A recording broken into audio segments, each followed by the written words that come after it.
So Pennsylvania gets a significant amount of money from the federal Department of Education.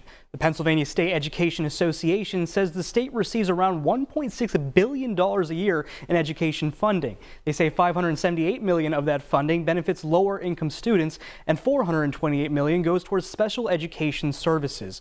With the recent staffing cuts to the federal Department of Education, the fate of that funding is up in the air.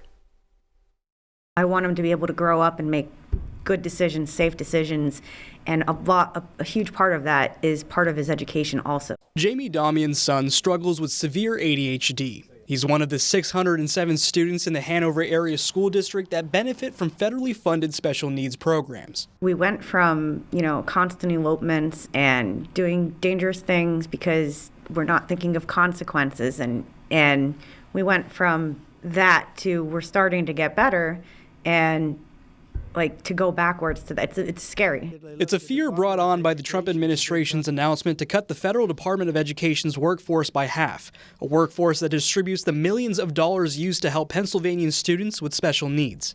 All of these services are in place so that when they reach their age of graduation, that they can go out and function in the real world. So if we can't provide those services now, it's scary to think they're not going to be able to go out. Education Secretary Linda McMahon said funding will continue, but there are concerns about whether it'll be the same amount. I still believe there's going to be funds that are going to come in and be the responsibility of the Commonwealth, but I don't know if it's going to be at the magnitude if these cuts do in fact happen. Superintendent Barrett is on the State Board of Education. At a meeting Thursday, he said the state's not sure if they have the ability to distribute those funds. Officials are trying to figure out how, from a personnel or a human capital standpoint, they're going to be able to fulfill the needs of getting the money out.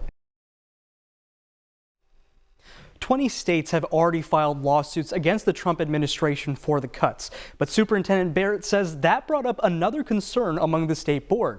What happens to those federal funds while these lawsuits are being dealt with in court? Barrett says the state hopes to get an answer to that question soon. Audie Iyer, Newswatch 16, back to you.